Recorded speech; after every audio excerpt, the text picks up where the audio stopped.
Right. The Secretary General will make some remarks and then we'll take your questions. The situation in Ethiopia is spiraling out of control. Violence and destruction have reached alarming levels. The social fabric is being ripped apart. Hostilities in the Tigray region of Ethiopia must end now, including the immediate withdrawal and disengagement of Eritrean armed forces from Ethiopia. There is no military solution. Civilians are paying a horrific price.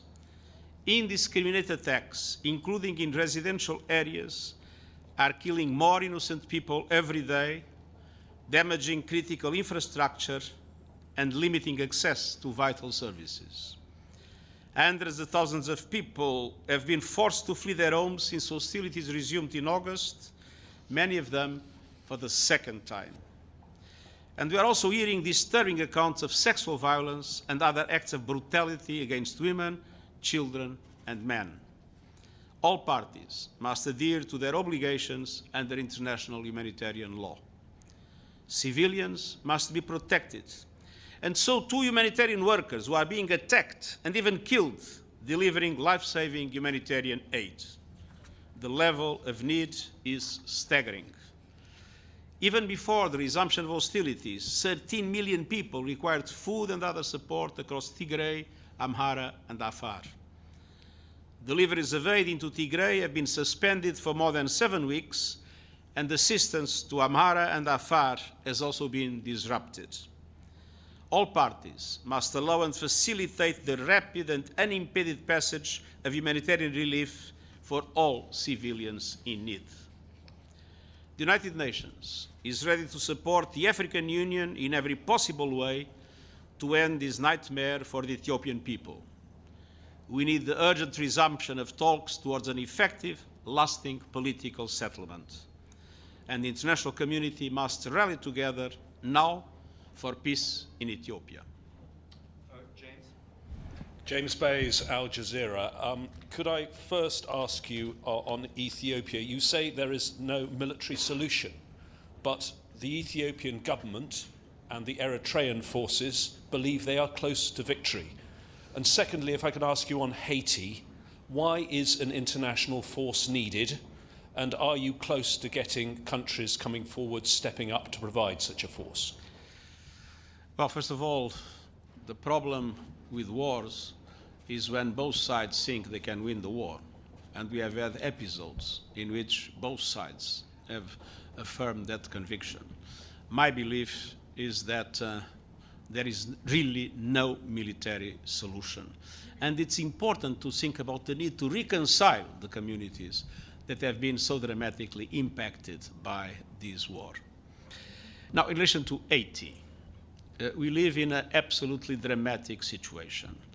We have the harbor blocked by the gangs, not allowing fuel and other needed materials to move.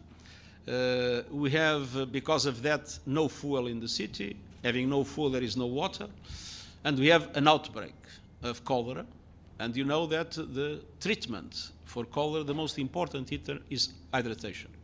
And there is no water available in the city. So it's an absolutely nightmarish situation for the population of Haiti, especially Port-au-Prince. That is the reason why twice I referred in informal meetings to the Security Council and then formally through a report and letter that I presented, that I believe that we need not only to strengthen the police, strengthening it with training, with equipment, with a number of other measures, but that in the present circumstances, we need an armed action to release the port and to allow for a humanitarian corridor to be established.